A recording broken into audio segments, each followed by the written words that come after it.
Okay, cool. Did we want to do like introductions? Sure. Okay. Um,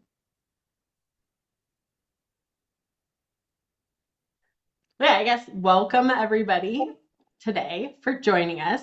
I am Colleen Hallett and I'm here with Liana Russo today, and we wanted to talk to you all about the energies of the fire horse. There's been so much out there on the internet. I feel like for like 4 months now, and everybody seems to have an opinion, and a lot of what's on the internet can seem contradictory to each other. I know for myself, I had this like thread that I felt like I was picking up on back in December, where I just felt like the collective was just running towards the year of the fire horse with this like save me daddy. The last 3 years have kicked my ass kind of energy. And so around that time period, I work with horses. I've worked with horses professionally for 20 years. I was feeling like there was this almost like trauma response running towards the year of the fire horse.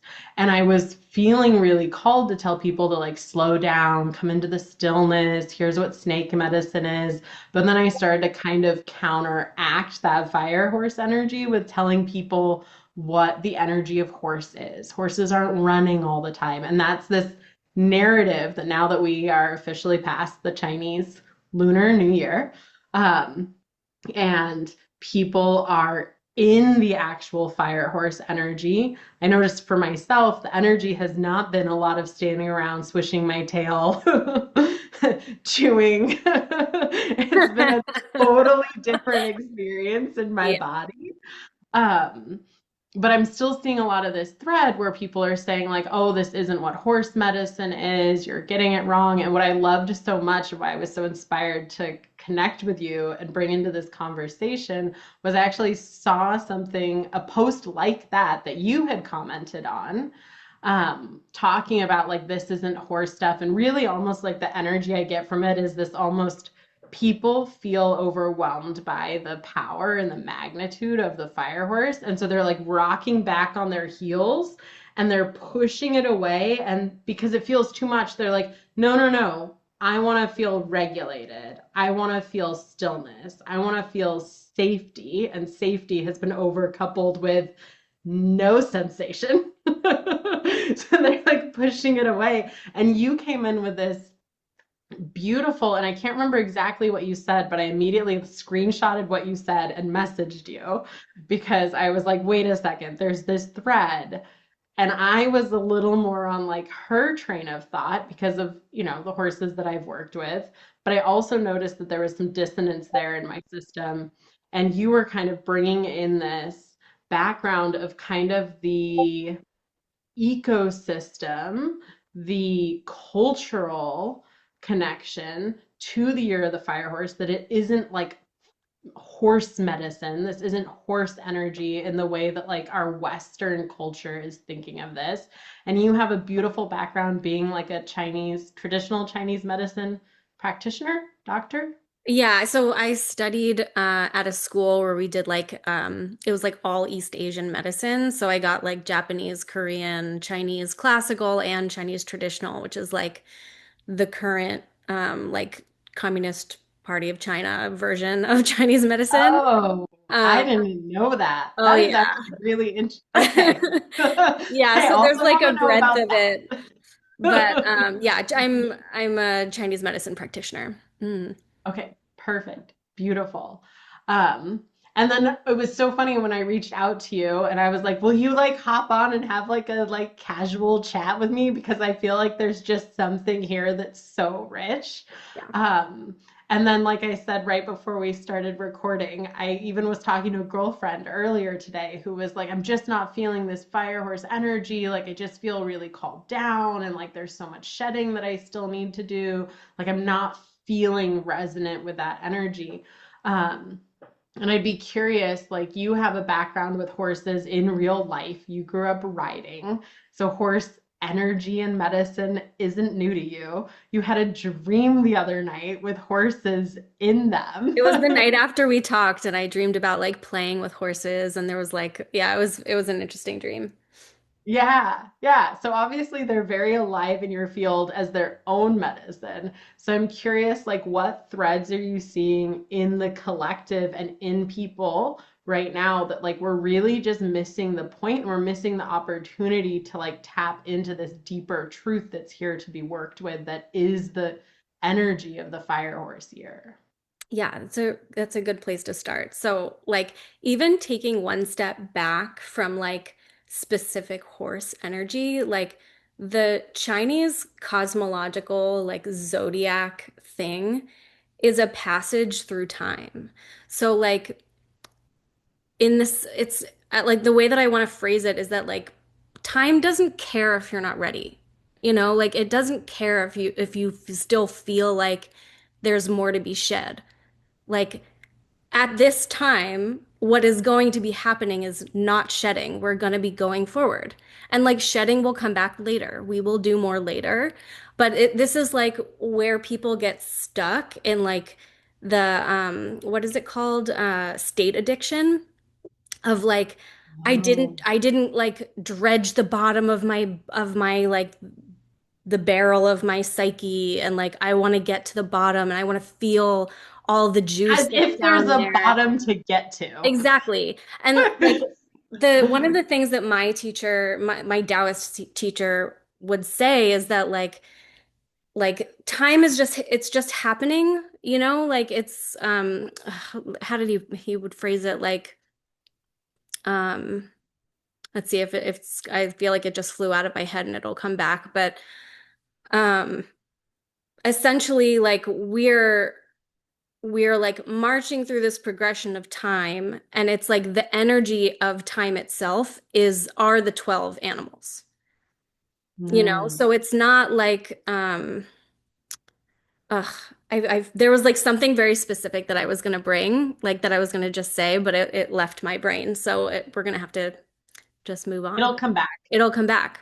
Yeah. But But would you say that it's less that the time, or how do I want to say it? So it's not that like we're talking about the fire horse, is that it's that time has been broken up into these archetypes and time has its own spiraling journey yeah, that she takes us on. And yes. these are the like we're not talking about horse medicine or horse energy. We're talking about time. And Hmm. there's this particular essence of time that the closest thing people like were able to clump it into was the element of fire with a little bit of element of the horse. And like that's the flavor of time now, not the flavor of horses or the flavor of fire. It's almost So like coming from the other direction. it's a little bit different. So like instead of like pulling the pieces together like that, you know, like and Mhm. like like making like a soup of them where like now we have this thing that we're experiencing from all the ingredients together. It's like horse is fire. Like it's like layered, you know? It's like they're correspondences. So like the energy, like the chi of fire is the chi of horse, according to the Chinese cosmology. And so this was actually like part of the specific comment that you reached out to me about was like my my response to this woman who was like, but horses are intuitive and they're slow and they're like feminine and like what about this part? Like what about this part of the year? And it's like, well, thinking about it from that perspective totally divorces like our understanding of what fire horse of what like yang horse energy is in the context of the Chinese cultural understanding of what horse energy is. So Yeah. like historically speaking, in China, like horses were not necessarily native to China. So like the horse in China was actually a like 1,000-year-old breeding project, like cross-breeding project between ponies from Mongolia and Arabian horses from the Middle East. Because the Mongolian horses were like the ponies were like really aggressive and not fearful, and they would like charge other horses, and like they just had this energy of like really fearless, powerful, go-getter type thing. And then the Arabian horses had this like really elegant, um, like stable, like they had like a lot of stamina, they could run fast, like they were more like But uh they're also very spirited horses, Arabians. mhm. Like they're very expressive. They're Yes, not stoic. And that was like that's one of the beauties of like Arabian horses is like the original Arabian breeds were like prized for like the mares were prized for their milk, mares being like female horses, and like they were known to like live in the tents with the people, like they were so docile, but they're also like so much fire energy because they're very quick. They have they're lots of quick. They stamina. have exactly. They have that like ignition like spark. I know you know that that Yeah. was Perry's her whole thing was the ignition. But that is like the energy of it. It's like ignite. That is the energy of the horse. And so in China they crossbred those very aggressive, sturdy Mongolian ponies with those super fast, spirited Arabian horses over a period of 1,000 years and created this like war horse. Yeah. It was I was gonna say war it's horse. a war horse. Like that's what Like that's they the horse you call to get shit done. exactly. It was like a military horse, like for military Yeah. purposes. There was like this really and they have like all of these like figurines. I don't know if you've ever seen them, but like you know the Chinese figurines of horses that have like they're like muscular and they're like they have And those they have the huge big arched hindquarters. neck. Yeah, and Yeah, the like long neck. very Arabian feeling now that you mentioned like I had no idea. Yeah. So it was like really muscular horses with this elegant long neck and like it just had this like do it kind of energy, you know? Just like get shit done, like charge towards the thing and like action and like just strength.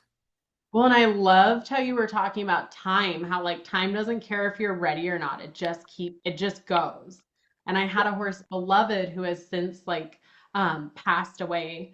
But she still works with people energetically, and her energy, both in body and in spirit, is I'm going, you can come with me, or you can stay behind.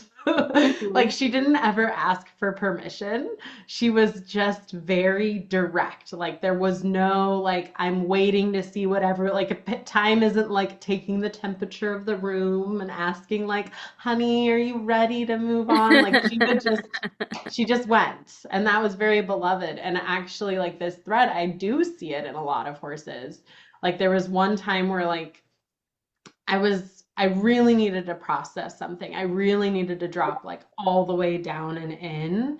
And so I went out to the field with my horses and I sat down and I just started crying. And like my horse Quincy came and stood over me and he just like rested his muzzle on my head and he was just like all there. And this was at a time in my life where um, I had like just gone through an abortion. My business was collapsing around me. Like it was a very like we're just taking we're taking everything that's not working. We're just putting it all down the garbage disposal at once. um, but there's still like even in that like framework, like life was like I was being initiated through real things, but things still needed to be done. So I got to this point in my processing that day, sitting there at Quincy's feet, this beautiful big red horse with like a big white blaze, and he's like standing over me. I always called him like my redheaded angel, like the most benevolent, like earthy, sweet, loving. And I got to this point where I started to like milk my emotions, you know, where you're like, Yes. my system's done, but my mind really wants to sit here and just collapse into it a little bit more and just really milk the experience and feel sorry for myself. And Quincy started like he took my hat off, he started nuzzling me. He was like, "And now we are done. You Yeah. have horses. You have lessons to teach. You have horses to feed. You are done. We Mhm. are now moving on." And so even though he doesn't necessarily represent like that pure energy of the fire horse, this ignition, like once the moment was past, it was past and he was like, "It's time to get up off of your ass and keep going because time isn't stopping. Yeah. Yeah. It's interesting. Like one of the things, so like there's like the horse year energy, just like pure like the chi level of horse of just like the energetics. But then there's also, like how does it show up in people, which is a really it's a really interesting and good way for us to kind of like see more of the nuance, just because we are people and that's, like anthropomorphizing things is like a good way for us to kind of connect with the subject and learn and all of that. And like I've been like teetering back and forth between like how do I make sense of this for my own understanding of like horses are so intuitive and they are sensitive creatures and they do have um this quality of like a purity of presence that is really true to them, regardless of whether we're like using them for whatever, farming or whatever it may be.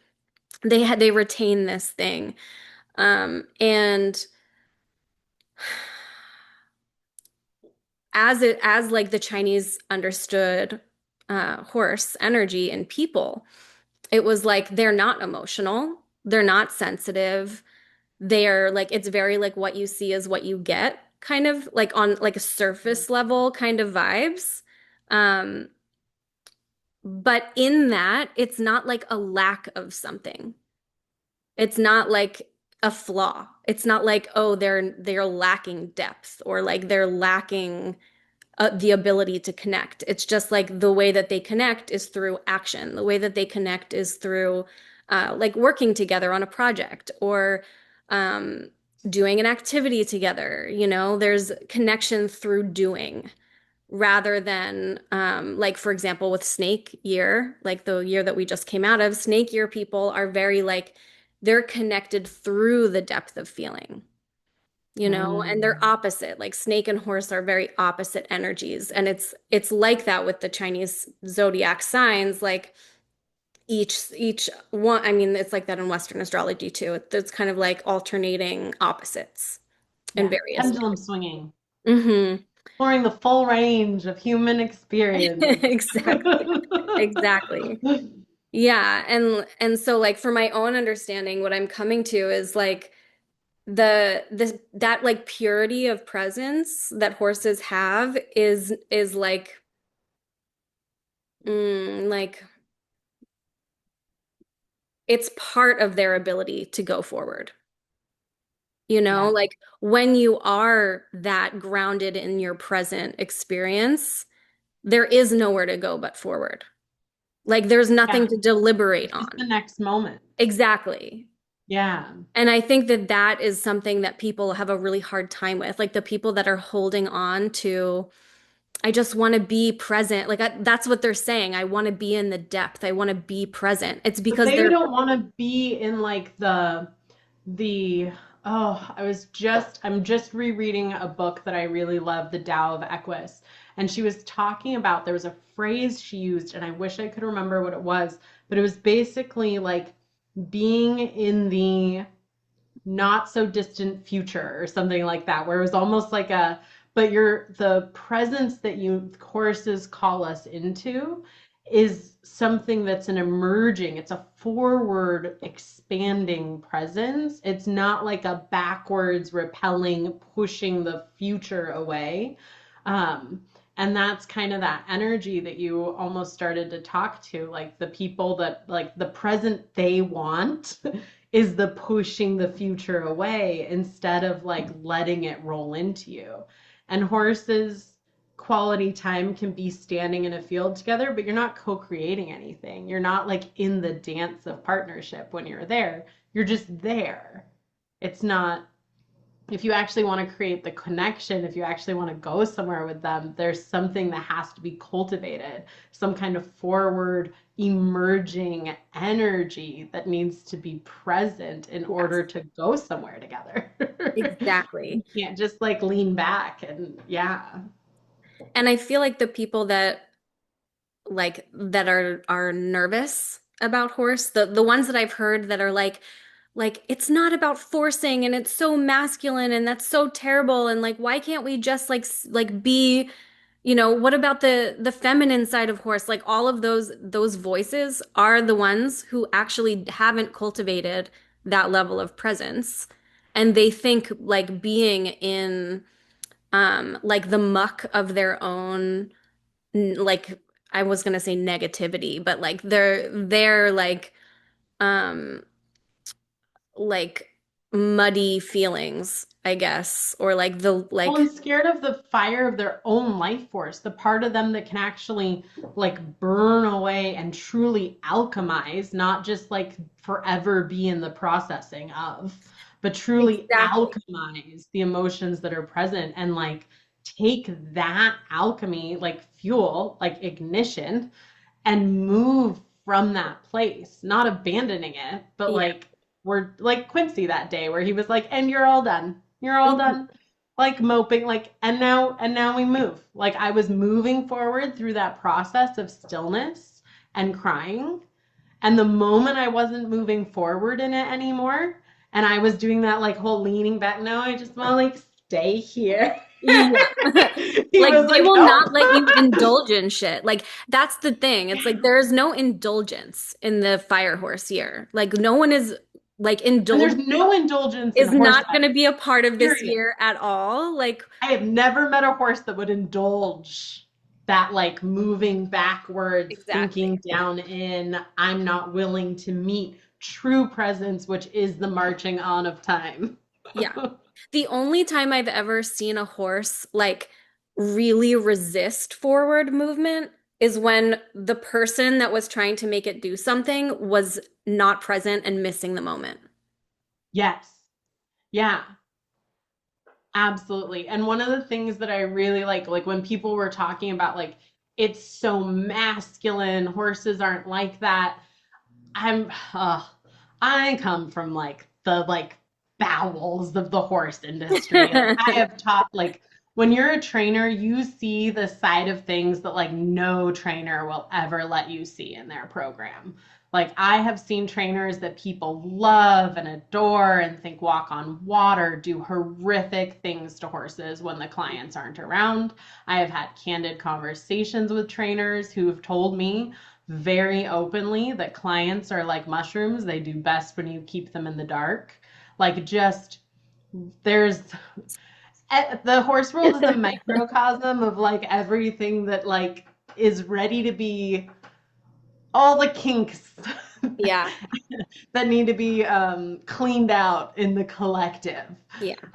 And one of the ways that like I really see people like just missing the mark with like horses is and where a lot of like humans unintentionally abusing horses or unintentionally separating them from their nature are humans, and I am so guilty of this.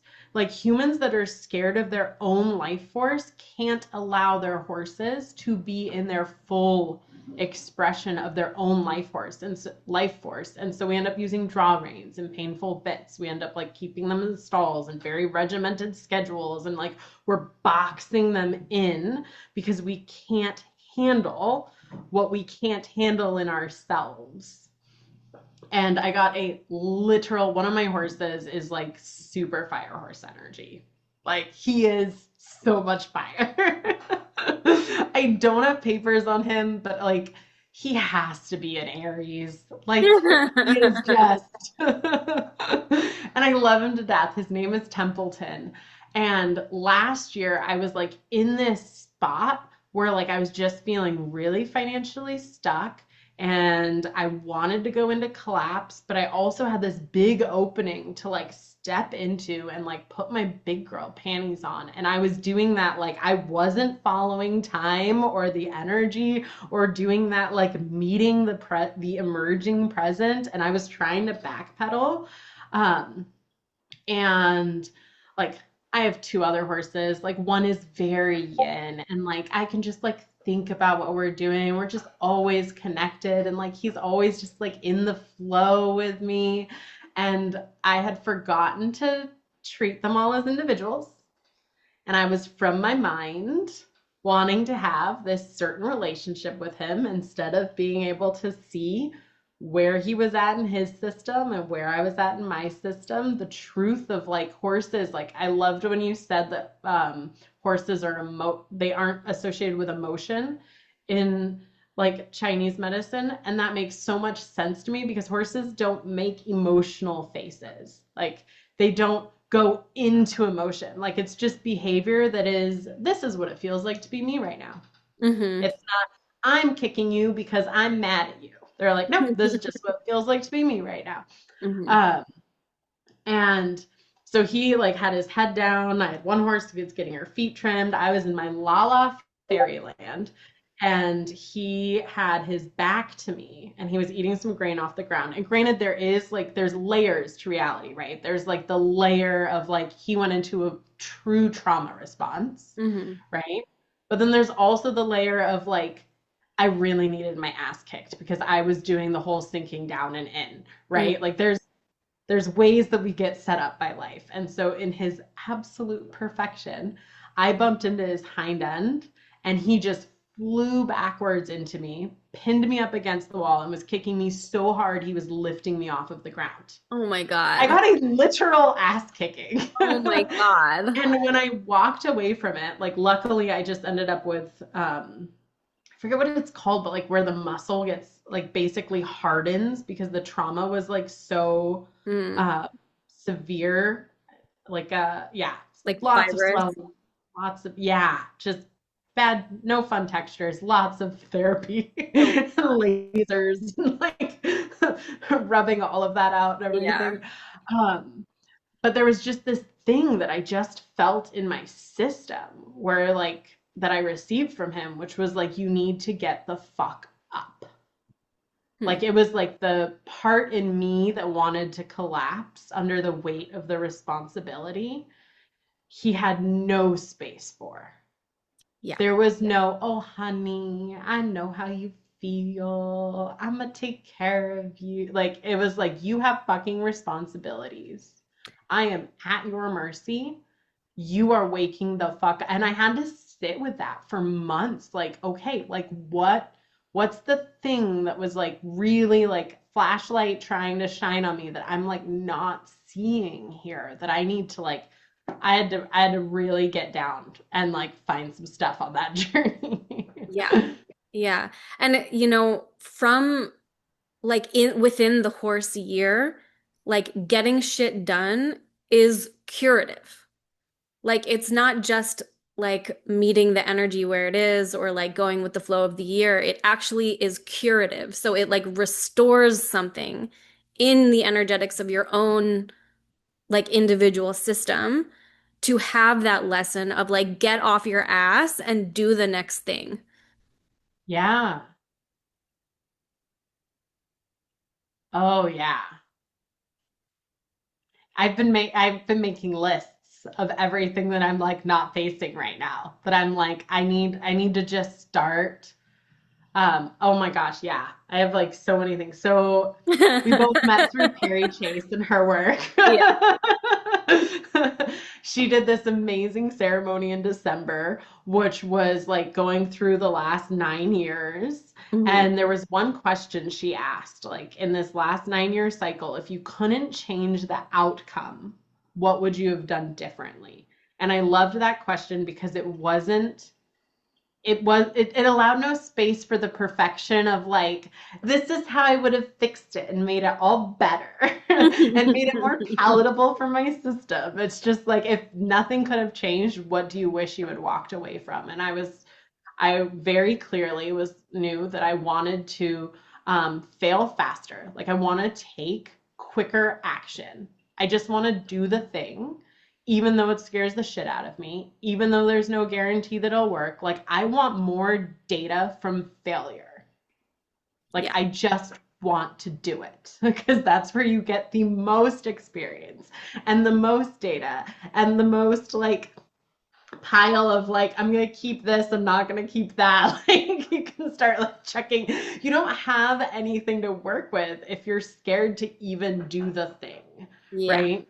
And then the second thing that I felt really strongly was more collaboration, more reaching out and connecting with people who'd already done the thing so that my fuck around and find out can start on someone else's pile of fuck around and find out Yeah. rather than feeling like I have to start at the ground floor on my own all the time, like very American, like I'm gonna pull myself up from by my bootstraps kind of thing. I was like, no, I'm done with that. I want to fuck around and find out at a higher level. Yeah. uh, and yeah, I'm kind of like losing the thread of what you had said that sparked all of that, but I that felt really alive to share. Yeah. Good. Yeah. I think like having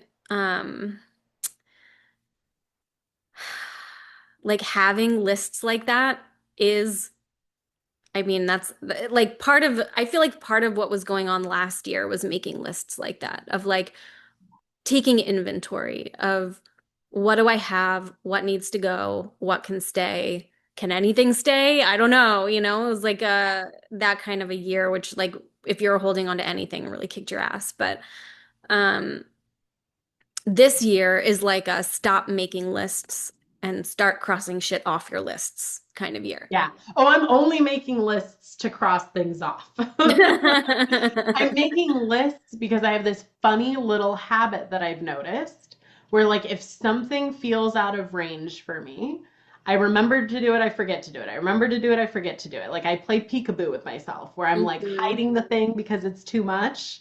And then I'm like whipping myself over the thing because I haven't done it yet. Right.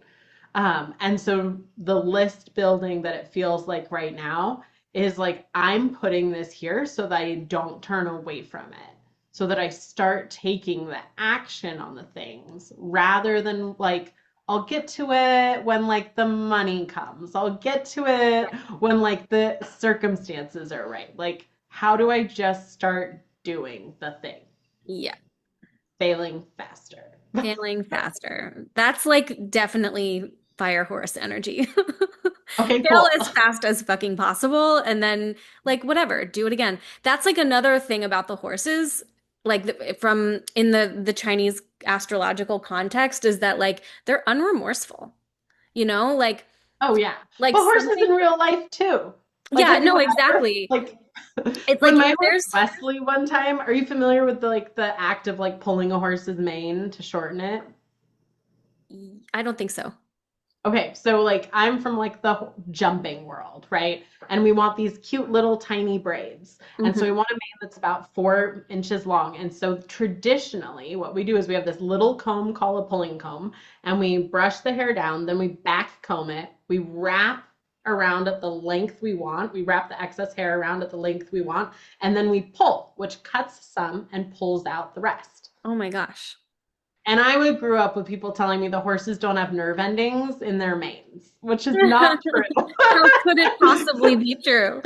Right? But that's like the folklore. Like, yeah, that's a whole other conversation about how culturally we have these things that everyone believes are true, but are not at all factually true. But we just keep making them true because we say that they're true and everyone keeps passing it along. Um, so I was almost done pulling my horse's Wesley's mane one day. And like I was so close. And you start at the withers and you move towards the behind the ears. And the closer to the ears you get, the thicker the mane is. So the first half is only about a quarter of the time. And the second half is like of the mane is like 3/4 of the length of time it takes to like properly pull a mane. And I was so close. And he was really done. And I was like, no, no, no, I'm really close. Was like, I'm done. I was like, no, no, no, I'm really close. Just like hang in there, bro. This is before like all of my consent-based stuff and more ethical, like horse-led work that I do now. He looks me in the eye. He puts one foot out and steps on my foot and then leans into it while maintaining eye contact. And it wasn't like I'm victimizing you, you were bad. It was just I said no. And it Yeah. was so clear. There wasn't any emotion around it. There wasn't any remorse. He didn't ask me how I felt. It was just bringing clarity to the thing that I was refusing to see. Yeah. Yes. Yes. And that's so funny because like with horses, how they behave in the face of like an obstacle or something that they don't want to deal with or something that they're done dealing with is like they're either gonna like jump over it, they're gonna like escape or like move on. They're just gonna be Yeah. like not I'm just not doing that. I'm gonna do something else and then like immediately be into the next thing that they're doing and they're not even it's like they don't remember even that there was a thing. They're not holding on to it. Or they're Yeah. they're gonna stomp the shit out of it. And Yeah. then they're gonna move on and not remember that they hurt somebody, Like Yeah. it's very Oh like yeah, I did not get any get well cards from no. Templeton. No. They don't do that. But I that's also want to say, like, in his defense, so everybody knows, like, I have had that pony since the early 2010s. And I mean, he has gone into pet parades with crowds of people. He has given lessons to 4-year-olds. I've had like 3 kiddos on his back and kids sliding off of his butt. He's a very safe pony. The universe teed me up for the exact lesson, and he inherently carried the medicine of I will stomp the shit out of something um, to deliver exactly what I needed Yeah. for everybody's benefit. Yeah. I mean, that's what this year is going to do to people. It's either going to be like a major redirect or you're going to get your shit stomped on. Yeah. If you like fight it and you like try to rein it in or pull it back or like, you know, have that resistance, that like active resistance, you're going to get stomped on this year. This is the year of loose hips. Because if you're riding a horse at like full gallop, right? If you try to like lock that life force and like close your hips and you get tight, particularly like in your psoas, we do a lot of opening the psoas biomechanically in order to help riders better able to move with their horses. And like physiologically, your psoas is very connected to your sense of fight, flight, fawn, or Yeah. freeze in your body, right? It's very connected to your nervous system. But if you're not able to just let go and let it ride and say yes to whatever's right, if you're trying to like hold on, you're just gonna bounce off. Yeah. Like you won't be able to stay with it. So this is the year of loose hips. That is so good. That's exactly it. And like you have to, yeah, just open to the life force that's present. And I say this like because when I was a kid, I really struggled. I didn't know this. Like the reason why biomechanically or even from like a nervous system standpoint, but like I couldn't ride horses bareback at anything other than the walk. And I struggled with like the sitting trot and sitting the canter because my hips were so tight. Like my body was stuck in like a bracing against life. And um the last few years have just been quite the ride. And this year is the year that my horses are really going like, okay, we're gonna get back to like actually riding and working with us in that way. And I've been thinking to myself, like, I am going to have to really surrender through my hips in Yeah. a way that like I only was just starting to figure out how to really, because like I'm good at teaching rider biomechanics because I had to figure it out for myself. I always tell people, don't learn from anyone who anything came easy to.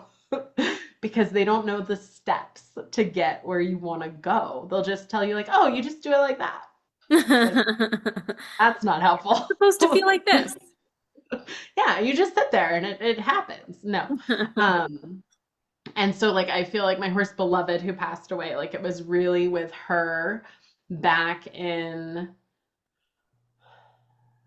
2017, 2018, 2019, like kind of those years when it was when I was really starting to figure out my loose hips. Hmm.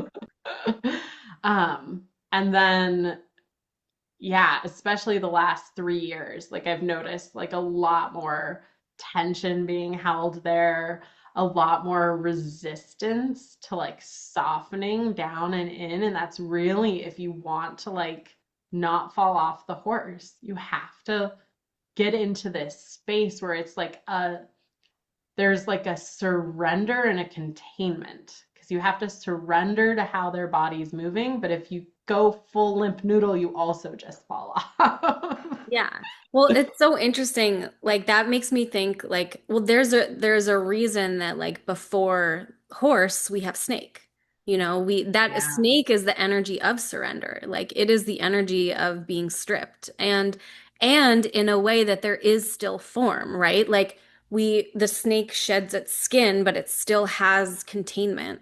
You know, it's newer and fresher and more alive and connected to that life force energy that needs to be like smooth, free flowing in the body, but it's also like uh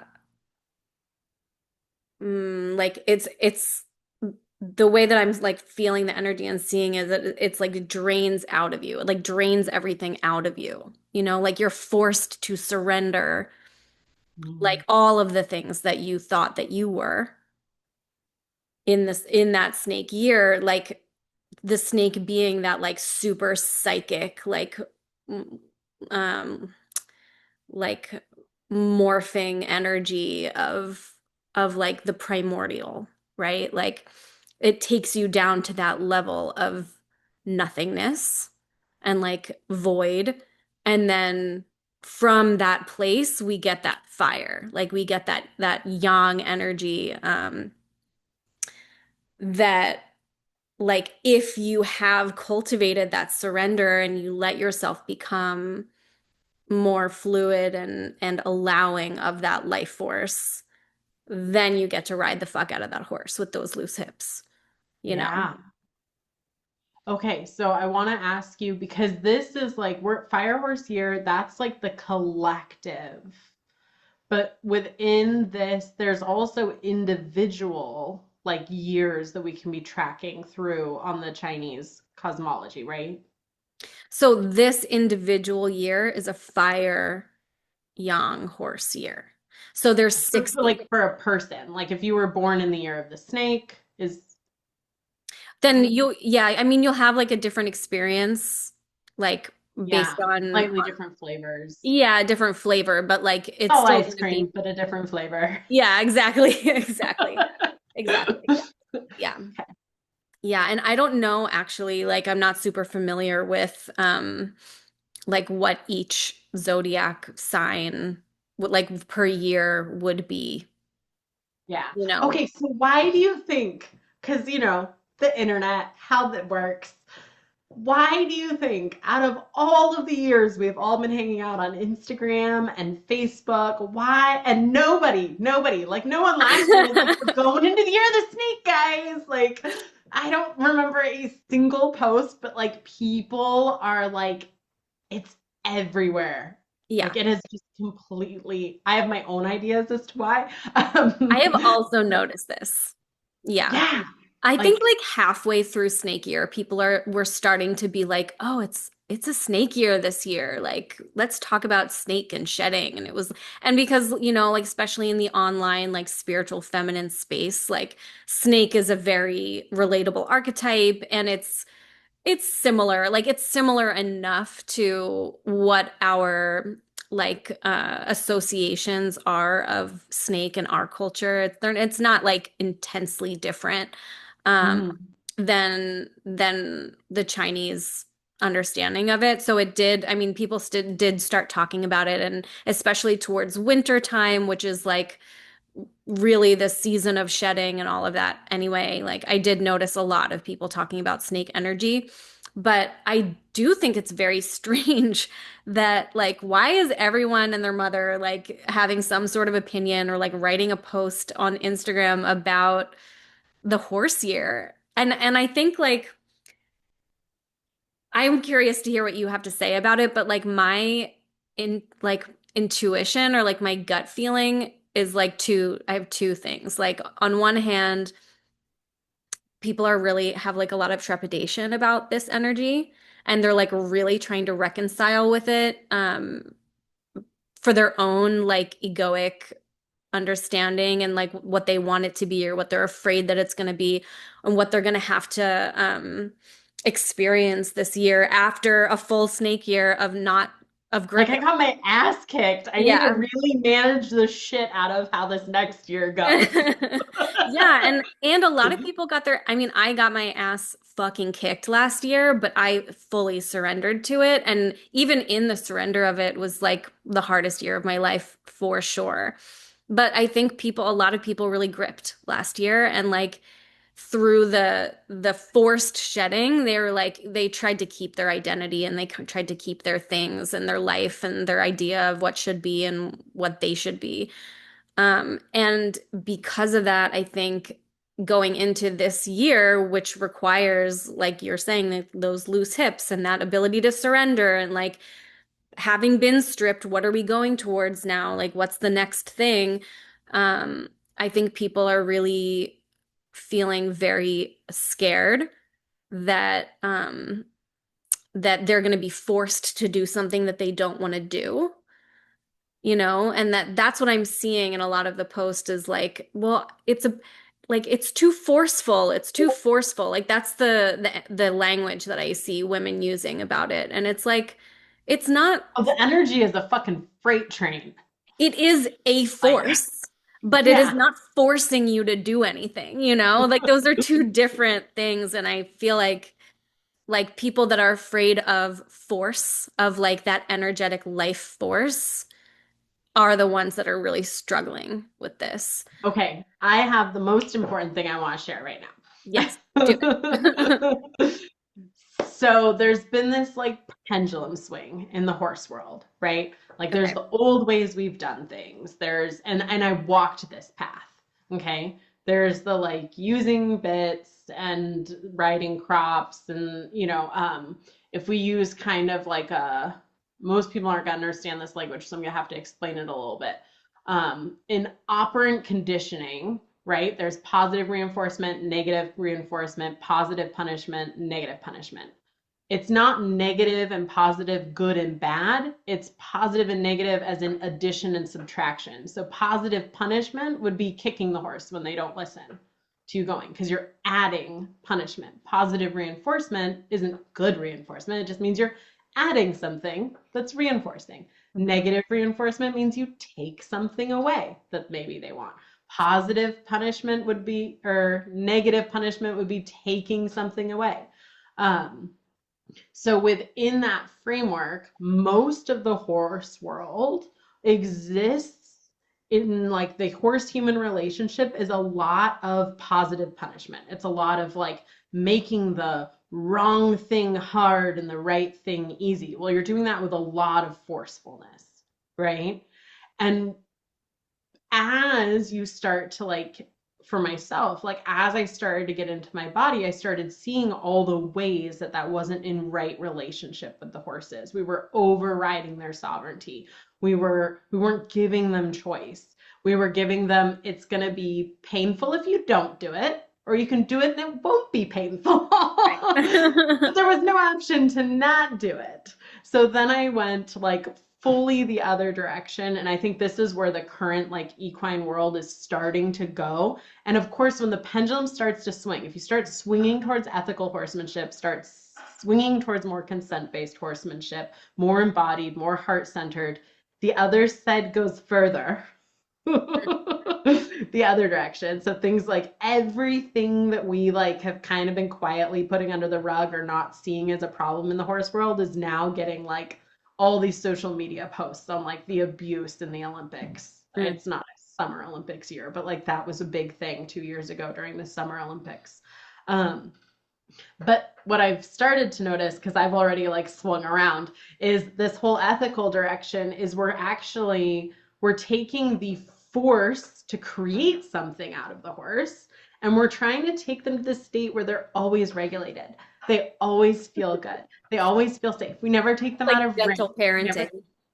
oh, like gentle parenting the shit out of a 1,200 pound um, and like this worried perfectionism streak where like your horse always has to be sound, always has to be biomechanically correct, always has to be emotionally regulated. And it's putting people into a stalling pattern. And there's actually two threads to it. They go into a stalling pattern where now they just don't feel comfortable doing anything with their horse because they're so scared of getting it wrong. And then the other flip side is there's the people who have just taken on the identity of ethical horse trainer, and it's all still the same root cause methods, but they've dressed them up in all the right verbiage. Like I saw a video Yeah. went viral recently of a trainer whipping a horse under the guise of creating emotional regulation. So you have this almost like fork over here. But what I'm seeing is like this, at the end of the day, everyone's still scared of the energy of horse. Yep. Everyone is still just trying to take the thing that is untamable, that is going whether you're coming or not, and trying to package it into something that makes them feel safe, that keeps them from experiencing the fullness of life force that is like a horse authentically expressed. Yeah, and it's the same exact like the parallel to like women and femininity and feminism and how people are responding to like the patriarchy is the same. It's like you're either doing feminism, like which is patriarchy in a pantsuit, right? Like it's just like lean in, do everything that men do and be a woman, like women in positions of power, but like they have to behave just like They're men on in order to hormonal get birth there. control And they're on and birth control or IUDs or like, completely disconnected from to the like body. they're not having any sex. Like they're trying to like Or if they put, do, it's with a vibrator and they're like, I'm just gonna get this done so fast, so hard, and my whole body's gripping. and they're the women All who are those like click putting music. trans men like on the covers of women's magazines, like giving them medals for being the best woman of the year, like shit like that, like nonsense. And then on the other side, we have women who are going so far in the direction of um, like whimsical. I just want to like make sourdough with a baby on my hip, and I have all these skills and things that could deeply serve the collective, but I'm not going to charge for them. I'm going to go hide in a mountain somewhere, and the Exactly. world's going to burn, but I'm going to have a really cute Instagram feed of And me I'm being not going to take really pretty responsibility for mindful. any of my emotions. I'm going to Yeah. pretend that I don't have any deep emotions or challenging emotions. I'm just going to be sweet and soft and agreeable and receptive. And it's like the performative of this whole other side of femininity that is like also not it, you know? It's the same exact dichotomy. And it's interesting because like horses, you and I have talked about this, but like horses and women are like definitely a parallel to each other. Like they, not just how they've been treated in society, but also like energetically, like the life force of a horse is very similar to the life force of a woman. And I love this is kind of looping into okay, so the horse collective, the horse people in the horse collective, abusive training tactics that no one knew was abusive. Now we've like swung over here to like the horse never gets to feel anything other than deep peace and serenity. Uh, I have switched to working predominantly with horses that have a lot of trauma from the old paradigm, right? Helping them rehabilitate, coming back into what it means to be horse. And what I learned is yes, there's value, and this parallels perfectly with the work that I do with women. But yes, there's value to learning how to feel safe, learning how to downregulate, learning how to come into your body. But if all the work I do with that horse is only safety and getting them into their body, if I never take them to the edges of their capacity, if I never take them to the place where they start to feel stretched, their window of tolerance, their range, their Yeah. capacity to They be have to with build life range. shrinks. Exactly. They get less and less. So all of a sudden you have a horse that you're doing all this trauma work with that now can't handle life because everything's traumatizing. And Yeah. it's the same thing for women's systems. When you get around a lot of like spiritual communities or a lot of women who are into nervous system regulation, who are a lot of women who are talking about like getting in your body and feeling good all the time, basically. Hmm. Um, they're shrinking their range. All of a sudden, like they can't talk to their family members, they can't handle going to work, they can't handle like messy, hard. Like when Jason and I, my fiance, we've been together for 15 years. And I would say like the first 10 years of the relationship went really well because we knew how to just put things under the rug. We just swept everything under the rug. I was like, our relationship's so good. We never fight. Just sweeping it all under the rug. It And went then when I great. this isn't working. There's so much that I want in life. I Yeah. want something more. You start to feel that feminine, like yearning, Yeah. that like bigness start to bubble up. And I was like, okay, we have no skill set for like actually doing anything other than sweeping it under the rug. And like I talked to him one day. I was like, how did your parents handle like conflict? He was like, he had never seen his parents argue in his whole life. They always, if he thinks they ever didn't get along, it was behind closed doors. My parents liked to throw things at each other. So we were coming from these like we had no framework. So we started feeling like we were like driving the car with absolutely no map, no instructions, and we had to start to develop capacity and range for getting it really wrong because Mhm. there was no way to find right or how to actually navigate these situations without just fucking around and finding out, doing the thing anyways with no roadmap and just seeing what happens and being committed to like no matter what erupts, Yeah.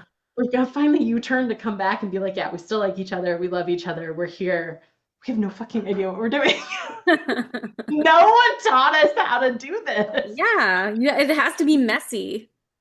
Yes, and that's where like the good stuff is Yeah. in the mess.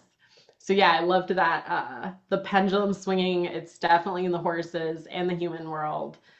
The horses are such a potent mirror for women. I think one reason why, there's a couple reasons why I think people are like so glommed onto the horses and this like collective excitement around the year of the fire horse.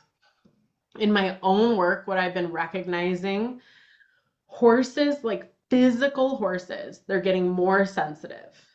Their bodies are breaking down more easily. Mm. They like the infrastructure of their systems just aren't as sturdy as they used to be. Chemical pesticides on their hays, the Yeah. type of breeding we've been doing, Us breeding through too, by movement the instead way. of, yeah, no, Yeah. totally. And so there's something that happens when like something starts to like break down. Something new has to come forward. Like that's the thing that like it's transformation. Yeah. Something breaks down, something new has to emerge. And horses, there's two threads here.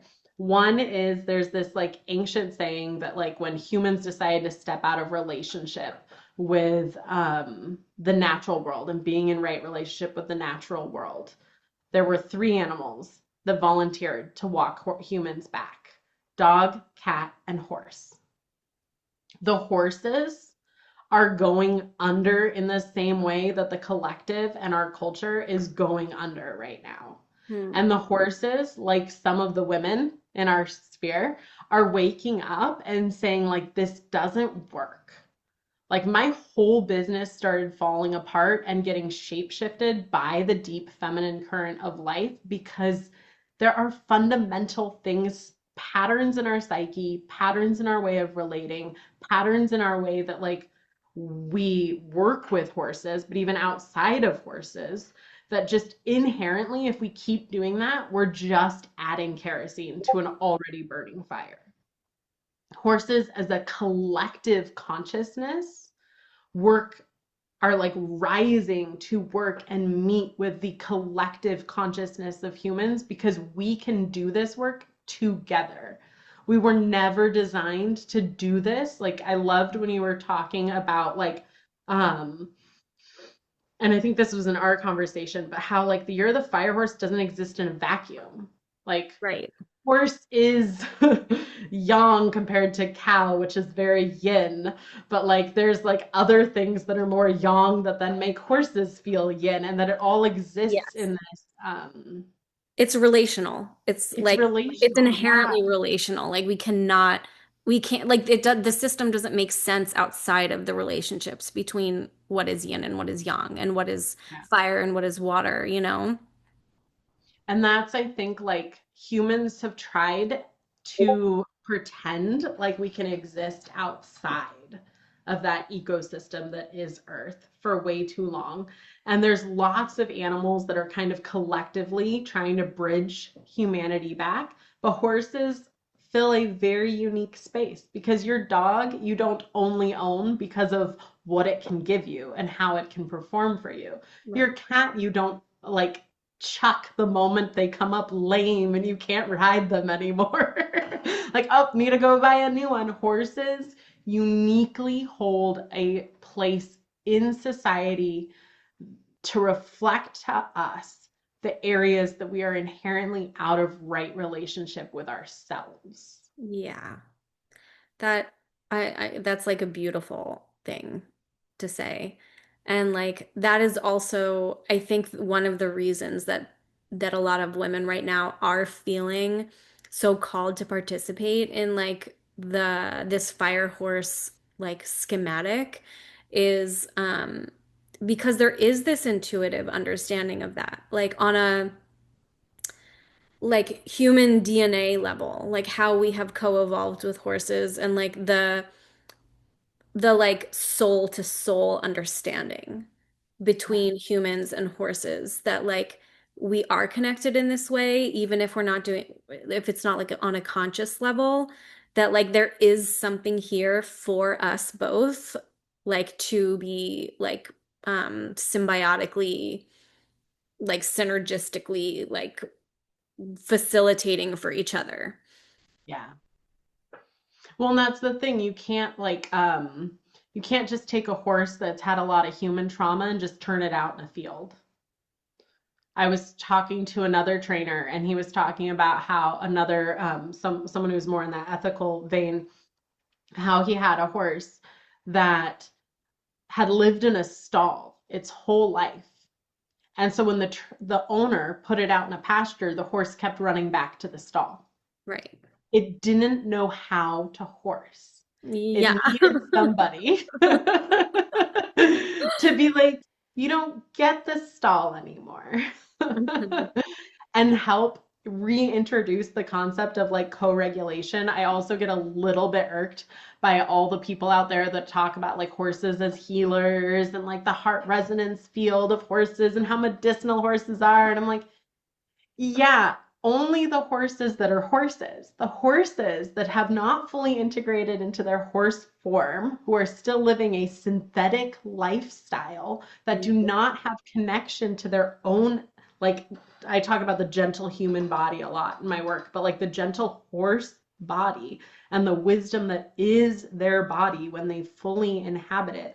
Those horses can't give you any medicine because the electromagnetic field of their heart only does you any good if that horse feels safe and secure, seen, heard, felt, and understood.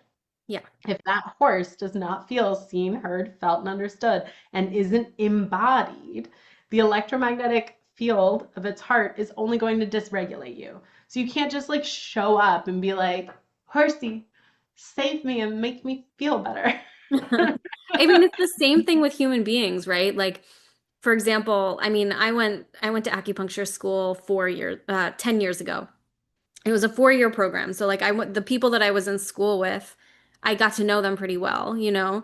And I would say like out of the like maybe 150 people that were in school with me at that period of time, I might let like three or four of them touch my body and put needles in me, you know, because like it's like that, you know, like you have to be in your body. Like I remember like the moment where I realized like, oh, like I have to actually prior like in you know, regardless of learning like the points and the channels and like the techniques and all of that, the physiology, whatever, like I have to primarily focus on like unburdening myself of all my garbage so that I can stand in front of a patient or a client and like be present with what their system is doing without my system getting in the way of being able to see them clearly or feel them clearly. And Yeah. like, most people don't even have that Oh understanding. yeah, I see it all the time in my clients that have horses. They don't know where their system is, so they have no idea where their horse's system is.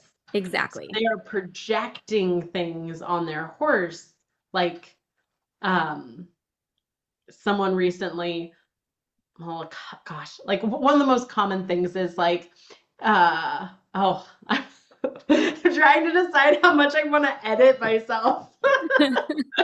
My influence is to say, do not edit yourself at all. Go ahead. Yeah. Say the So I thing. had one, I was at a facility and one horse was like totally panicking in his stall. And this is like not a client of mine. It's that horse is not a client of mine, but that horse was panicking in his stall because all the other horses were outside. And the owner was saying, I guess my company just isn't good enough. I was like, well, he's panicking in his stall because he needs someone to attune to. Do you have the capacity to be something to attune to? Because if you are up in your head, if you're like not in your body, if there's things in yourself that you're uncomfortable with and you're avoiding, there is no safe and secure attachment for your horse to like receive from that part of your system. That's it. I had another person that I was working with, we're working on rehabbing her horse um, from some physical issues that were going on. And there were a few weeks, she's a very new client of mine. There were a few weeks where I wasn't able to make it out to her facility because they were on quarantine and because there was some viruses going around in the horse community. And they didn't want new people coming onto the property.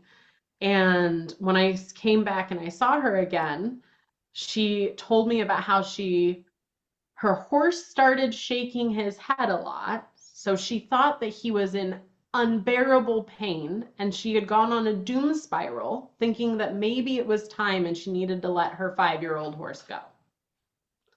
And I was like, whoa, whoa, whoa, whoa, whoa, whoa, whoa, whoa, whoa, whoa, Take whoa. 10 steps Like, back here, lady. I don't feel any of this in your horse. Like, I don't know. But if you don't know the map of yourself, you can't read the map of another. Yeah. And if you can't read yourself, if you can't read the map of the other, you cannot at all read the space between. Yeah. That is true. It's the same reason where like I know someone who's like a Reiki practitioner and sometimes she'll just be like, "Oh, that guy just has like the worst energy." Like, "Oh, his energy." I'm like, "Well, what? I don't believe in triggers. I am rebranding triggers as sparks." It sparks something in you. You aren't triggered. Um, and I just want to like, girlfriend, what's that sparking in you? Because I've him. I don't feel any of that. But I know that like there are resonances that will resonate with certain parts of Yeah. your system with certain memories. So if his resonance feels similar to something that you perceived as an adverse experience, you're going to resonate at that's bad energy. And that's Yeah. the thing I see 99% of the people who like work in the energetic realms It's have true. no map or embodiment of their own system. And so they're overlaying childhood trauma, unprocessed emotion, on like the entire, they're like wallpapering their world with their system instead of Yeah. like learning it.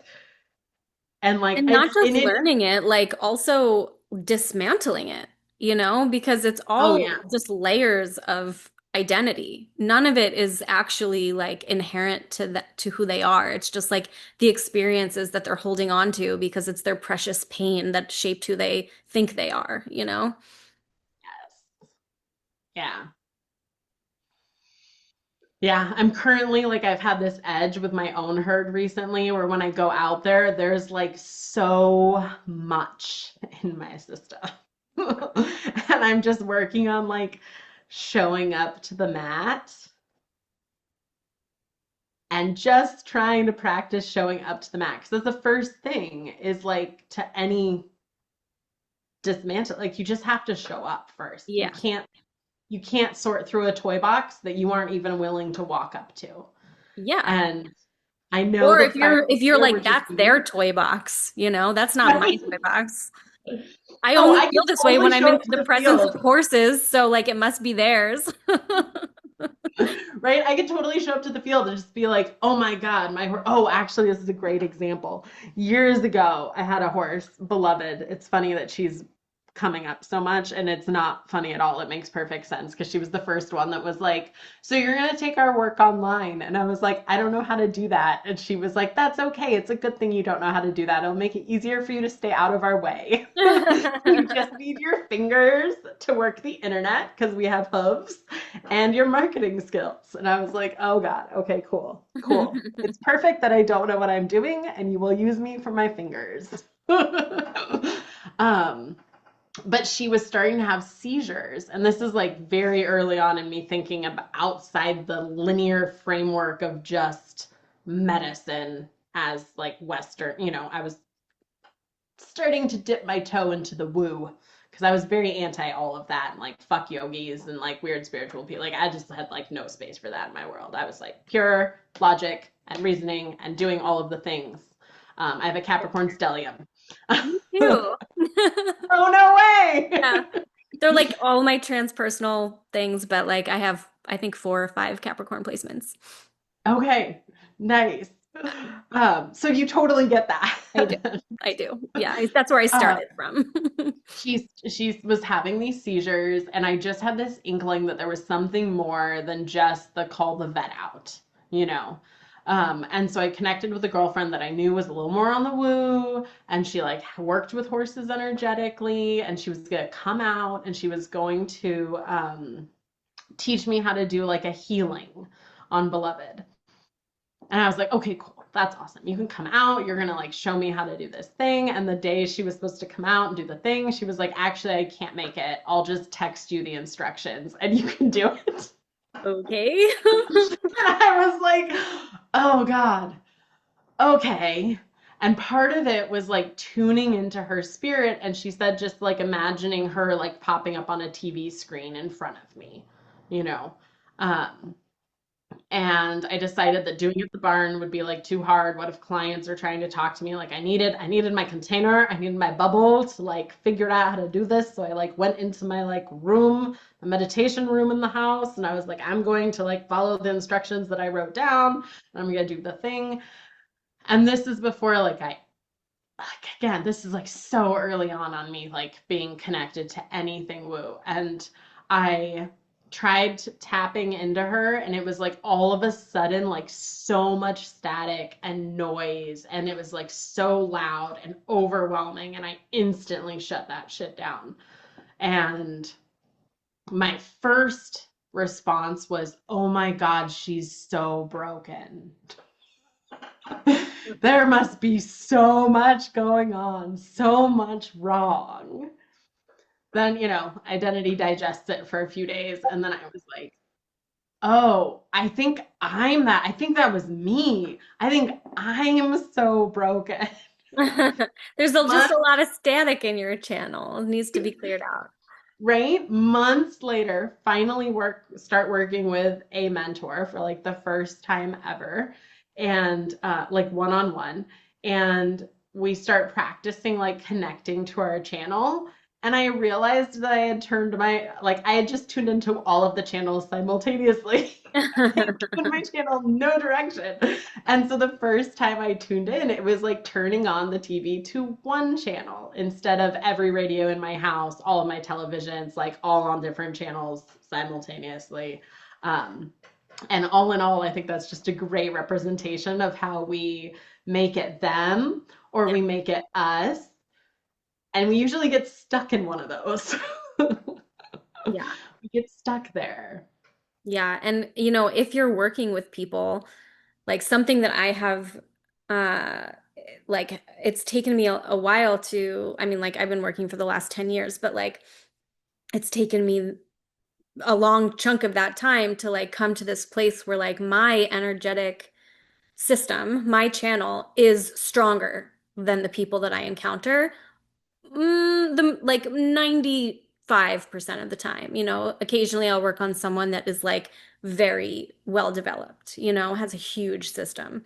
But most of the time, my system is like I've got it to this place where it's larger and it's more solid than the person I'm working with, which allows, and I think this is the same, like my understanding is that this is the same with when people work with horses as well, like have like them as the healer or whatever. Like in what happens in a healing environment is that the client or the patient is in training to my energy, Hmm. which allows it creates it's like a resonance field that creates a sense of receptivity in their body so that they can receive the treatment, and like in my case I use needles, and like the needles are some it's like a mixture of an intuition and science, so like I'm using both of my brains to like create this treatment for them. But if I didn't first have that like um that entrainment with their system, it wouldn't be as good of a treatment. It wouldn't Yeah. they wouldn't be really receiving like an openness of medicine, you know that Yeah. it would be like a different experience, like much more clinical and like dry, I think. Yeah. I remember the first time I had read about the benefits of somatic experiencing and like that kind of therapy. And so I found someone very highly rated in my area and I went to go see her and I had to hold space for myself the entire time. The worst fucking feeling. It's the Oh my worst God. feeling. Going to someone to hold space for you and you realize that their capacity is so much smaller than yours.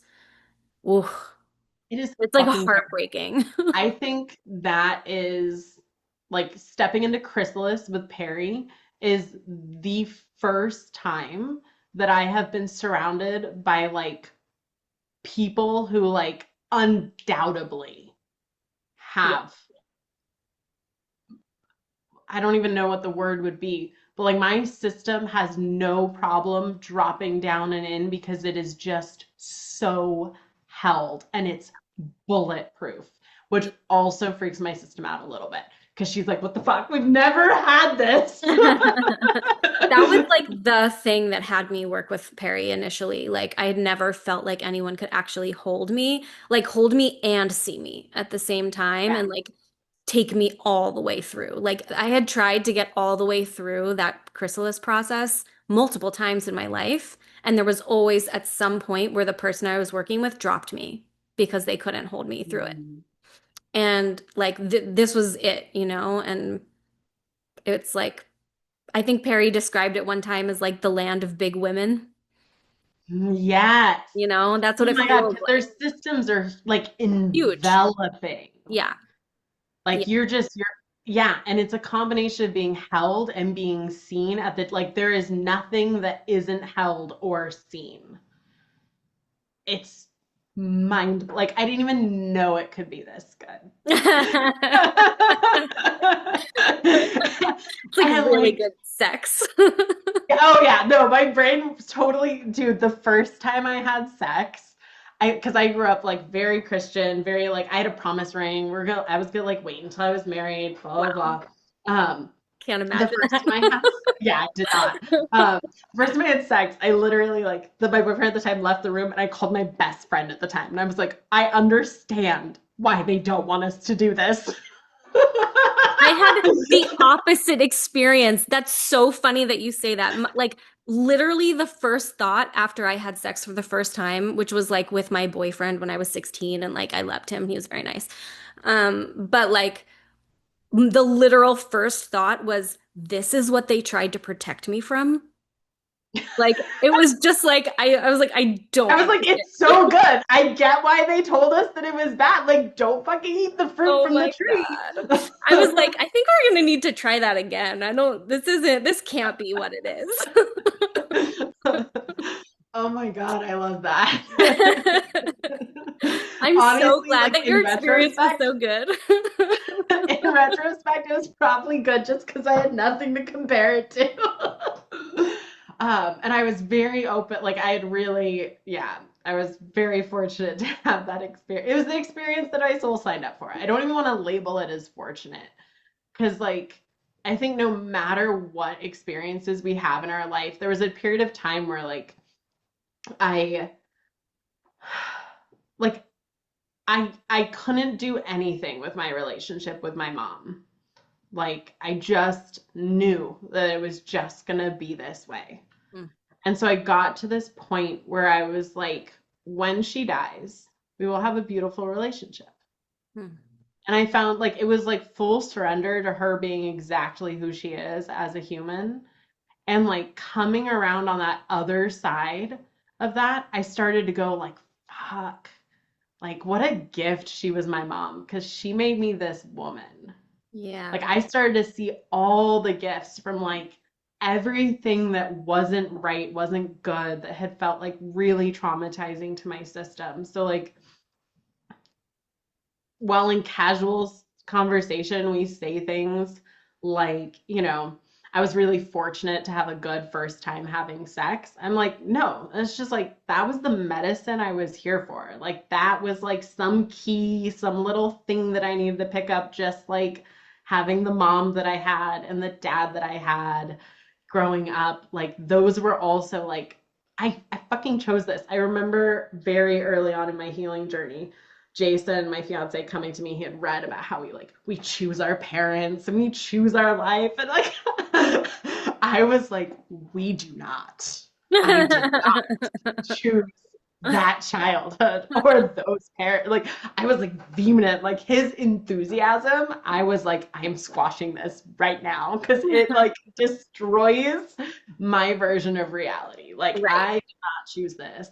right. Um, but again, like I almost had to like let who I wanted my mom to become die for me to fully receive, and she's alive and well, fully receive like the gift of that discomfort, that gift of that initiation, like the exact things that she gave me that like I couldn't have gotten from anyone else.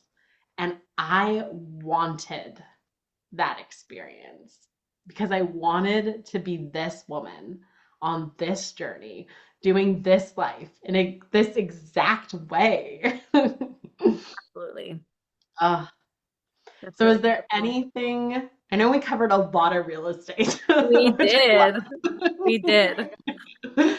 Is there anything that you kind of want to like I almost have this vision of like just circling, like we went on this big adventure. Is there something to just kind of draw around it and gather it all in for digestion?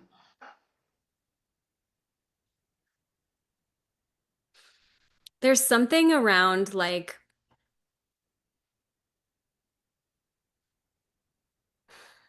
what do we do? Like what do we do Mm. with this year, right? Like Yeah. like Do we we've do talked. anything with it or do we just go loose hips and ride off into the sunset? No, I think we do stuff with it, you know? Like Okay. I think like part of the the chi, like part of the energy of horse is that we really do it. You know, we're not just like holding on for dear life and we're along for the ride, you know? Like we are it. It is us. Like we're not outside of time. Like we our bodies and our souls and our energetic systems and everything in our that makes us up is within time the same as our weather and our environment and the people around us and our society as a collective. Like we are also time. So like in that we are also embodying this. Like it's not just doing us, we are also doing it. Like sex. Exactly. Yeah, we don't want to have sex where we just lie back and let it do us, you know? And Like we I do want to not want to have participate sex in where we are doing all of the work. and like doing it like that's part of where our power comes from, right? Like and that's this is like power is very like a horse, a young fire horse year word, you know? And through action and like starting projects and long projects, big fucking projects, you know, not just like not like w small, measly, like I'm gonna cook dinner tonight kind of project. I'm talking about like starting a business that you can see the whole trajectory of, but you're gonna start with piece one, you know, that kind of like project. And it what it does is it gives you this a sense of power over your life in a way where you get to see and feel your longevity through that future that you're creating for yourself step by step. And you know, like that doesn't mean that you need to get to that end goal, right? Like it's about like embodying that energy and that like doing those actions so that you can have that experience that is in alignment and like attuned with the time that we're in right now. So, for people who feel sparked by this conversation, who are still feeling that like wanting to push away what's here to be worked with, what would your advice be to them? My oh my gosh. Like I this is so I'm just gonna say it. But my Okay. advice is like grow up. Like I'm sorry. Like I don't know how to like make that softer, but like I will try. Um but it's like we just have to do it. It's like put your shoes on. We're going, you know? Like it's what's happening and like you can have feelings about it and you can feel your feelings on the way, but like get in the car. We're going. Yeah. And for those of us who like really want to ride this, we want to say hell fucking yes to like co-creating the fuck out of that ride into the sunset on our fire horse. Yep. How do we resource? How do we like, because I think a fire needs fuel. Like, how do we resource to like be able to be in that Mm. full fuck yes? Yeah, it's really important to like, and this is what my work is like with my clients and my patients. Like, I have a container called Yin Medicine where we work on yin. So like this year is super, super yang. Like there's very little yin in it naturally. And so what we do for the body is we cultivate yin on a physical level and on a conduct level, like with like for example, getting enough sleep and not doing too much exercise, but like, you know, doing the right type of exercise and the right amount of exercise, making sure you're eating the right foods that really nourish your body and nourish yin on all levels, and that you're doing, that you do have practices that support your physical body so that you're not burning yourself dry, because this year has the potential to really dry you out. And which like for a longevity type of kind of mentality or experience that we would want to have, that's not. I mean, that's the type of thing that like cuts your life short on in like a literal way. So we Yeah. definitely want to nourish yin in all the ways across all of the spectrums. Yeah. You were saying like just really making sure that you don't burn yourself out. I have a history in the past of like just really nailing the cyclical burnout. I've been pulling out of that, but I've been doing that these last 3 years by like just slowing down, making life more simple, like just kind of weeding my garden. But when I felt like the opportunities that this year is bringing, like holy shit. Yeah. It's already like it's Like been it's what, like already here. a week and I a half, and I've had like maybe 6 or 7 different opportunities present themselves to me that are like real that I could like really take, which is crazy. yeah. It's like such a departure from last year already. Yeah. So when I started feeling this energy shift, I literally bought a big ass wall calendar so I could see my whole year at once, so I could start writing down everything so that I could energy budget myself so that I don't go into burnout, so that I can like have the stamina to do this Well, whole ride. so like in that same vein as we were talking about earlier with like being in the emerging present moment, that is how you're going to have to manage your yin this year.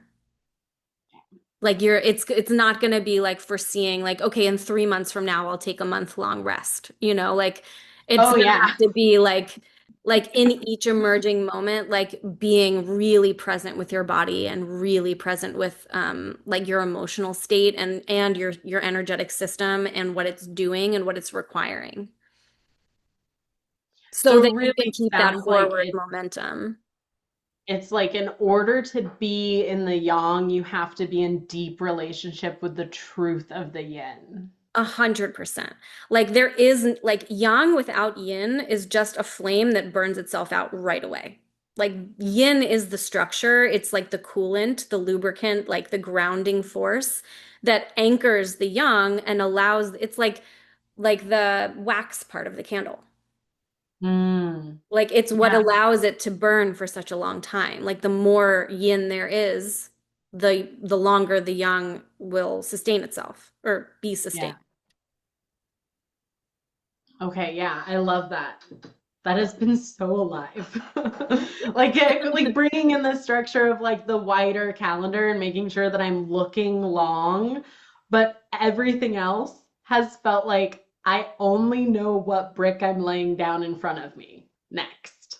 Yeah. And I can't see the next 10. I can't see my pile of bricks. I have no idea. Like, there's this thing, and it's bigger than I ever imagined. Yeah. And all I can really see, other than like the thing that's way out there, is the brick I have that I'm currently laying. Yeah. And then the next one, and Yeah, then yeah, currently laying exactly. that. And it's really like keeping your palms open for like something to hand you the next brick. But like you're just like, I guess I'm like I Oh, accept that there will be a next brick at some point. This year the bricks are coming. So you have to like be okay. receptive and be open. Heck. I want to say one more thing, like going back to the advice for the people that are really holding on and they're gripped and they're like a little resistant to the energy of this year, and they're wanting to stay in that, like they want to like indulge in that down place and energy.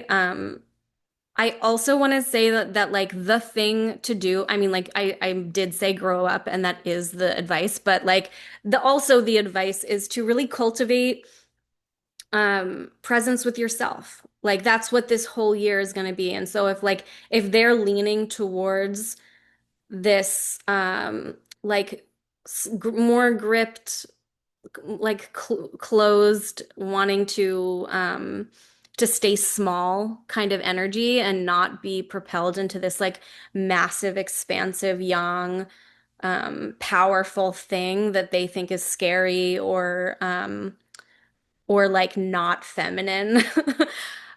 Which is not, I mean, it's young, but that doesn't mean it's not feminine, in the Well, grand and scheme of I things. like this is my own belief. Everything is feminine. Then we break down feminine into, because to me, like God, the universe, like the whole thing is this like biggest feminine force. And then from there, you have to start breaking it down. And so you get, yeah, like masculine and feminine. And then within feminine energy, you have masculine and feminine energies. And like it gets more varied. Kind of like you walk out into the woods, it's all life. But there's ferns and there's redwoods and there's a golden eagle. And you wouldn't confuse a golden eagle with a fern.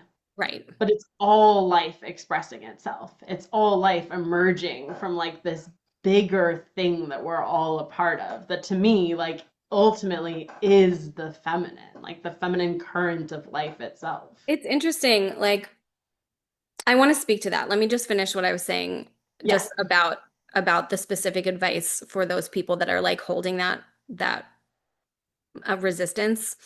Um, is to lean into the part of horse that is that emerging present and that like as you deepen connection with yourself, because that's what that true presence really requires. It's not indulging in your emotions. It's not indulging in who you think you are or performing who you think you have to be in order to be in touch with yourself. It is actually like dropping in an open way and accepting what is there, which is not pretty. It's like a very ugly experience most of the time, at least at first. And you have to do that in order to go forward at all. So, like, if that's where you're at, do that. Just don't let I mean, like, don't let your ass be dragged behind the bus, like, that's the only thing. You have to go. Like, you have to continue to move. You can't just stay still. This year is not about stillness, and like, no matter how you kick and scream about it, it just won't be. But then going back to what you were just saying about, mm, like the everything being the feminine. This is like a topic that I have been really mulling over for the last year myself, just because my background is like steeped in Taoism. So like I have been really like heavily contemplating the dynamic between yin and yang like full time for like 13 years. Like it's just like such an enormous part of the way that I see the world and like the way that like I personally conceptualize things. Um, and it's like a constant philosophical conversation that I'm having with myself all the time. And because that's my framework, like then coming into like the feminine spirituality world, and especially like in Perry's container where we're doing the feminine work. So like the feminine is prioritized like as it should be for the nature of this work and what we're doing here and as women. But I don't know if I fully agree with Okay. the idea that that like everything is feminine. And I've even had this thought in some of those teachings um or like listening to some of those teachings like no it's not. It can't be because like there's always this like dynamism, this like relational play back and forth between yin and yang. Like their existence doesn't happen without both. It's not possible. And so where I do believe that like yin, like the feminine as it pertains to yin is like this enormity, like I think about it in terms of like conception and like the formation of a fetus what is happening, which is like a really good metaphor and like parallel to basically everything, you know, in many different spheres of life. It all comes back to sex. It does. It really does. And like there's no getting around it. But like in okay, so then let's take it actually there because that's more fun. So like in the act of sex, like we have two bodies that are coming together. Bodies are like the physical form is yin. It's like a yin, um, like thing, whatever. Uh, that are now full of fluid, engorged with this juicy fluidness, like the penis gets hard because it's full of blood and the pussy gets like engorged and wet. So there's like this literal like yin surge in the body. Mhm. Um, but there's also this like intense spark of fiery yang, which is it's like the metabolic and energetic like life thing that's going through it. Like from a yin yang perspective, that's yang. That's not the feminine. That is like Yeah. that's like the like that spark of life is yang. It's masculine. Whereas like the container for it and the structure that holds it is yin. And so while it's like 99% yin, without that 1% yang, there's not Wouldn't exist. like nothing would exist. Like Yeah. the whole act itself wouldn't exist. The two people wouldn't exist. You know, Yeah. the earth that they're fucking on wouldn't exist. Yeah. So I don't know. It's something I'm still mulling over, but like it's just like one of those things that you could just like philosophically. And when I go like the whole is feminine, the feminine that I picture is very like amorphous, like able to be both, you know? Hmm. Uh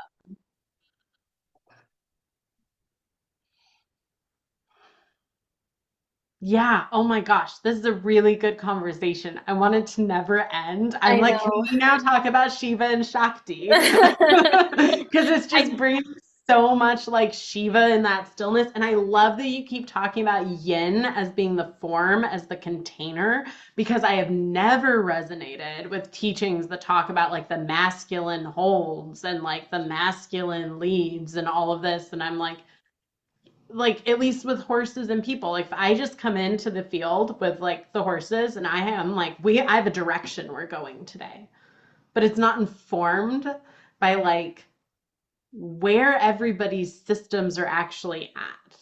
If it's yeah. not informed by like the truth of like the present body moment, Yeah. then I'm just ass fucking everyone with no lube. It's funny because like there's a type of holding that the masculine does and there's a type of holding that the feminine does. And like I could Yeah. think of like on a physical level, so like the feminine for me, like this is my lived experience, like as a woman, when I'm like in touch with or like embodying or expressing my feminine nature, what I'm doing is I'm holding a fuck ton of intensity of emotion. It's like waves of sensation and waves of energy and um like opening inside my body that then like like there's like this mental part of it too that where like stories come or like memories or associations are made. It's like this whole like sea of swirling emotional content and sensational content that I'm holding, you know, holding in my body and like expanding my capacity to hold that, you know, like building my range in that way to be able to hold Yeah. more intensity of emotion both on both spectrums, both ends of the spectrum. Whereas masculine holding is like for like what I've experienced is like making sure that the environment that I'm doing that in is secure. Mm. It's like me making sure that the pasture is fenced before turning horses out in it. Exactly. Exactly. Exactly. Yeah. Yeah. And then the feminine holding is like being in the truth of what is present and where everybody's systems are at Yeah. and attuning. That's so interesting because, like, at least with my work with horses, I had started kind of reframing the masculine to being like and maybe it still is, but like being an attuned responding force because like with the horses them being like the yin and the human coming in and being the like the masculine in that like I'm the one with the plan and the agenda but I can't actually take you anywhere you don't want to go that isn't available to go, you know, so there's this responding attunement that has to come in. Right. um It's like, and I've had this conversation with Perry a little bit because I've also been like, well, that's technically young, but then we'll have to like kind of go through it because the way that we like structure things on an energetic level is a little bit different, like internally, you know, when we're not talking about mhm. like the spectrum of yin and yang. It's just like a little bit of a different structure. And like what I've come to from my conversations with her is that like masculine holding is stillness. So that feminine holding is like that swirling of intensity, like has a still place to be, happening inside of, if that makes sense. Yeah. It's like containment rather than, Well, and it keeps the separation so you know where like you end and someone else begins. Like you can feel like what's all you. If without that masculine structure, without that like awareness of that stillness, if you can't feel the space between you and another system, right? It's that little bit of stillness yeah, that it's like a that's right foundation. there. Yeah, Hmm. Yeah. very cool. And yeah, I guess like I don't know. I'm just remembering one time someone saying that like she's necropsied a lot of horses and like very, very nerdy about all the anatomy and stuff. And she was saying like the bodies don't look like they do in the picture books. Like when you, it's not like a clear like here's exactly where this muscle starts and this one ends. And so I imagine like and this is just all kind of I'm just working through it as I say it. It's like we all talk about these things and we all work through these things, but like the truth of it is like going out and playing in the actual anatomy of life. Like you could Exactly. stare at the book all day and delineate about where, you know, the trapezius starts and ends and how it connects here, but until you're actually looking at one in that present moment, and maybe that horse's trapezius is damaged because of an ill-fitting saddle for like 20 years of riding, you know, like that's a very different truth than like, yeah, yeah, there's just so much more texture to life than we can like ever really put into a system, I guess. Yeah. Yeah.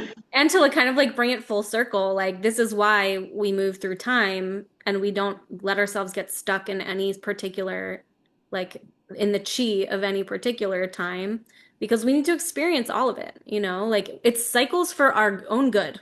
Like we Yeah. can't get stuck, you know, like there's it, first of all, it won't let us, but also like it's designed by us for us in some manner, you know, like on some strata we designed it and on some strata we're experiencing it as if we didn't design it, but like we did. So it's happening, you know, this is for us. Beautiful. Yeah. Awesome. Well, if anybody wants to connect with you, what's the best way for them to connect with you? So I have you know, my Instagram, which is lianarusso.lac. And I have a website, which is lianarusso.com. And that's where I have my my in-person acupuncture business and also my online mentorship programs. And do I have any other things? And you're in Nashville, I'm Tennessee. physically located in Nashville. Okay. Yes. Just since you mentioned the in person. Yeah, yeah. I do work with clients in person as well for acupuncture and like herbal medicine consultations and energy work and you know, trauma therapy, all sorts of things. Awesome. Mhm. I love a person with a hefty toolbox. You know, like you wouldn't want like a mechanic to work on your car who's only ever like changed a tire. Exactly. Yeah. And it's funny because over the years, like my skill sets have really like integrated with each other in a really nice way. So you can like come and get all, I mean, you're gonna get all the things no matter what you come for. So it's a good system. I love that. That's Yeah. beautiful. Thank you so much. Thank you. And cut. That was so much fun. Okay, hold on, let me